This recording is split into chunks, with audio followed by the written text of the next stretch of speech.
Assalamualaikum warahmatullahi wabarakatuh. Let me introduce myself. My name is Setia Disa Fitri. You can call me Seti. I'm from English Education Study Program, A class. Dialogue 1. Good morning, Mrs. Masita.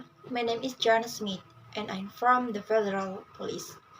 Selamat pagi, Nyonya Masita. Namaku Jana Smith, dan aku dari Kepolisian Federal. Mengapa saya dibawa ke kantor ini? Apa kesalahan saya? Why was I brought into this office? What was my mistake? You are brought to this office to answer some questions regarding to money found in your handbag. You have in your possession 4,000 Australian dollars, 2,000 US dollars, 1,1300 French, and 1,000 Singapore dollars. Anda dibawa ke kantor ini untuk menjawab beberapa pertanyaan mengenai uang yang ditemukan dalam tas Anda. Anda telah dalam posisi 4.000 dolar Australia, 2.000 dolar, dan 1.300 uang Prancis dan 1.000 dolar Singapura. Ya, saya tahu, tetapi mengapa? Apa salahnya? Yeah, I know, but what was his fault? You should declare having that money for custom purpose. Anda harus mengatakan bahwa memiliki uang untuk tujuan bea cukai. Loh, saya diberitahu teman saya bahwa hanya barang-barang larangan saja yang harus dilaporkan ke bea cukai. Saya kan tidak membawa apa-apa, saya hanya bawa baju dan buku untuk anak-anak saya. Sekarang saya mau keluar dan ketemu mereka. What? I was told by my friend that only banned items should be reported to custom. I didn't bring anything. I just brought clothes and books for my kids. Now I'm going out to see them. Please don't worry. They has been asked to come in here. They are on their way. In the meantime, there are some questions that you have to answer first before we can release you. Do you understand? Tolong jangan khawatir, mereka telah diminta untuk datang ke sini. Mereka dalam perjalanan. Sementara itu, ada beberapa pertanyaan yang harus kau jawab dulu sebelum kami bisa melepaskanmu. Kau mengerti? Ya, saya mengerti. Yes, I understand. Right. Now, first of all, why didn't you declare the money when you filed in the form before disembarking? You did not take yes to the question of whether you have more than 3,000 Australian dollars upon arrival in Australia. Benar. Sekarang, mengapa tidak Anda menyatakan uang ketika Anda mengisi formulir sebelum turun? Anda tidak menjawab, ya, atas pertanyaan apakah Anda memiliki lebih dari 3.000 dolar Australia setibanya di Australia. Saya tidak tahu bahwa uang itu harus saya laporkan. I didn't know I had to report the money. But it is the form. Saya tidak begitu mengerti, jadi saya isi no semua. I don't quite understand, so I fill out no. Is this your first visit to Australia? When did you first enter Australia? Apakah ini kunjungan pertama ke Australia? Kapan Anda pertama kali masuk Australia? Ini kunjungan saya yang ketiga. 2 anak saya kuliah di sini, jadi saya datang ke sini untuk menengok mereka. Uang yang saya bawa itu adalah untuk menambah uang kuliah mereka.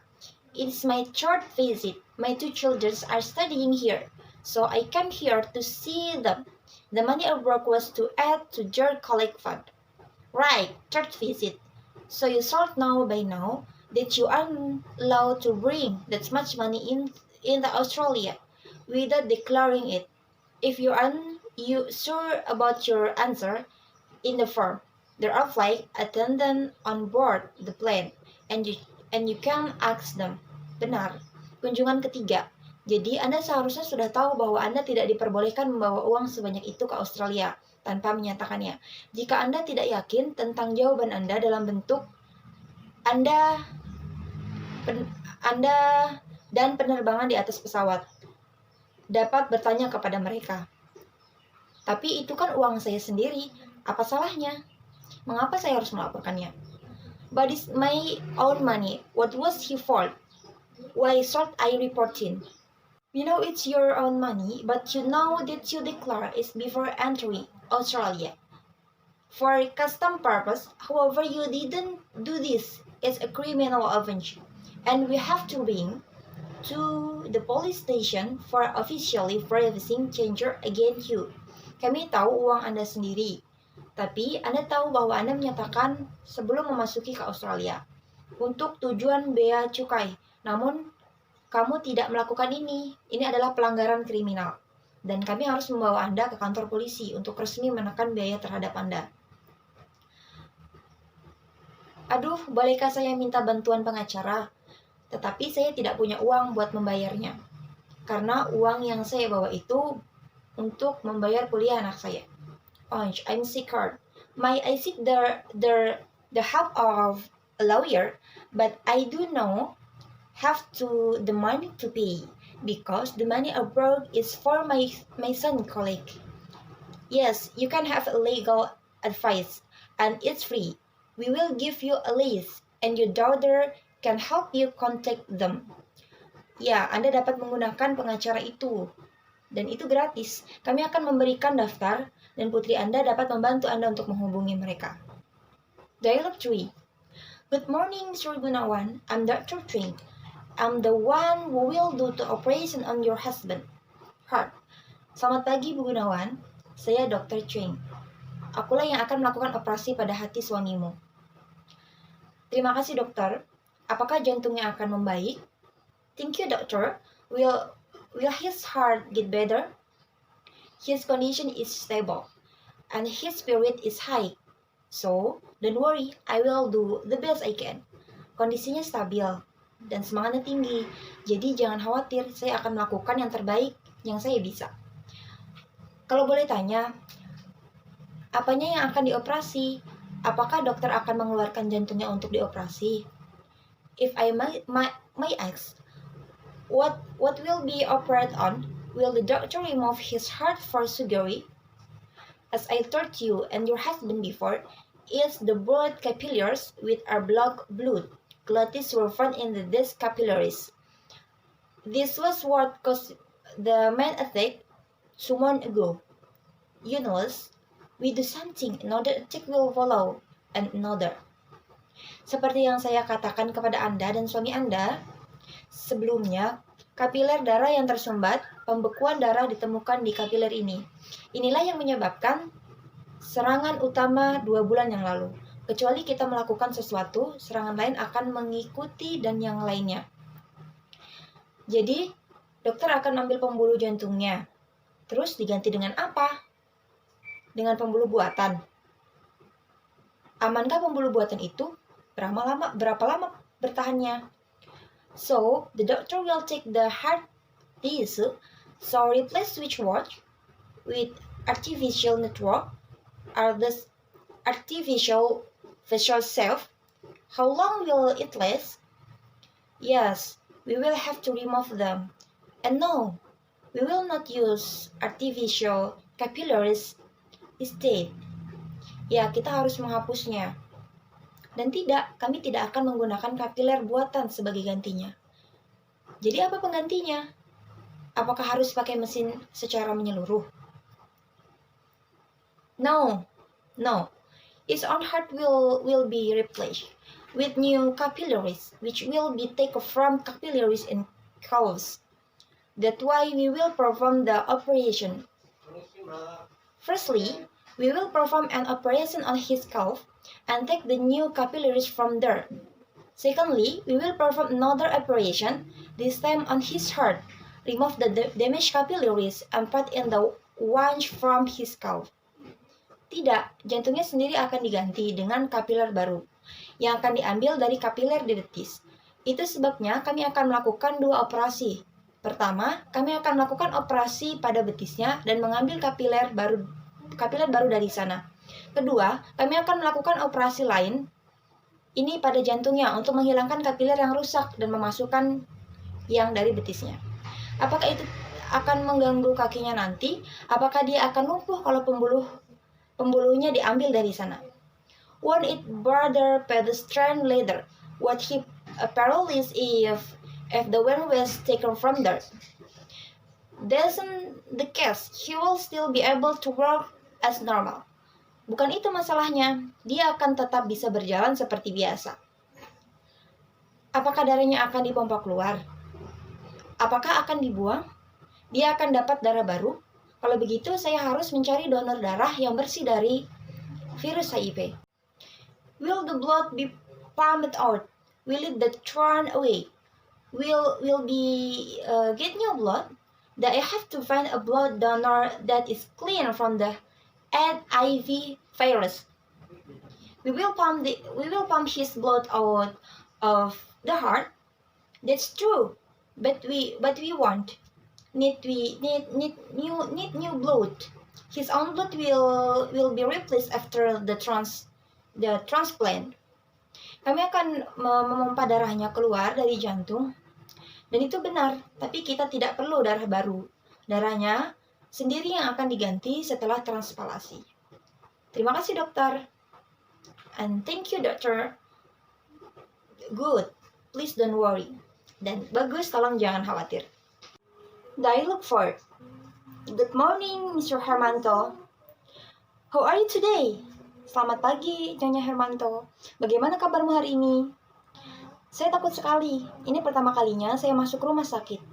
Apakah saya akan dioperasi? I was terrified. It's my first time in a hospital. Are you going into surgery? There's nothing to be worried about. It's just a minor operation. Tidak ada yang perlu dikhawatirkan. Ini hanya operasi kecil. Saya tidak mau dioperasi, apalagi operasi kandungan. Karena saya masih ingin punya anak. Kalau operasi nanti saya tidak bisa punya anak. I didn't know what to have surgery, let alone surgery, since I still want to have a child. If I have an operation, I want to be able to have children. I said it's only a minor operation. As I said, it's only a minor operation. Seperti yang ku bilang, ini hanya operasi kecil. Pokoknya nggak mau operasi. Saya baru menikah beberapa minggu. Kalau sampai saya nggak bisa punya anak, saya khawatir suami saya akan menceraikan saya dan mencari istri lain. Just don't want to operate. I have only been married a few weeks. When I couldn't have children of my own, I worried that my husband would above me and look for a different matter. But of course, you will able to have children. Tapi, tentu saja kau bisa punya anak. Kalau begitu, untuk apa saya dioperasi? Mengapa tidak diobati saja atau disuntik? Why? Then, do I have an operation way to tear it injected? But your ultrasound test indicate that there is a cyst on your right ovary. Tapi tes USG Anda menunjukkan bahwa ada kista di induk telur kanan Anda. Oh begitu, apa hubungannya dengan sakit saya? Oh, I see. What does I have to do with my pain? That's what cause the acute pain. Itulah yang menyebabkan rasa sakit akut. Apakah saya akan langsung dioperasi sekarang? I'm going straight to surgery now. Not right away, because of your history of this menorrhea, we have to make a laparoscopic examination. Tidak langsung, karena sejarah Anda, kita harus membuat pemeriksaan laboratorium terlebih dahulu. Apa artinya pemeriksaan lab? Apa itu tadi dan untuk apa? What does the lab check mean? And for what? It's an examination in the lab using laboratory equipment such as the microscopes to confirm the presence of the case and to exclude it out of the pathology. Ini adalah pemeriksaan di laboratorium menggunakan equipment laboratorium seperti mikroskop untuk mengkonfirmasi kehadiran kista dan untuk mengecilkan itu keluar dari patologi. Oh, apakah perut dan kandungan saya akan dibuka lebar? Aduh, saya takut. Oh, will my stomach and uterus be open wide? Oh, I'm scared. No. Just a minor procedure, a small incision, nothing to worry about. Tidak, hanya operasi kecil, sayatan kecil, dan tidak perlu dikhawatirkan. Terima kasih dokter, sekarang saya agak lega. Berapa lama saya harus opname di rumah sakit ini? Suami saya sendirian di rumah, dan dia tidak bisa memasak. Maybe a few days. Well, why do you have to worry about your husband? He's a big boy. He's the one who should worry about you, not the opposite. Mungkin beberapa hari. Mengapa Anda harus khawatir tentang suami Anda? Dia lelaki dewasa. Dialah yang seharusnya khawatir padamu, bukan sebaliknya. Thank you. Maybe that's all I can explain about the dialogue 1, 3, and 4. Stay safe and stay healthy. Assalamualaikum warahmatullahi wabarakatuh.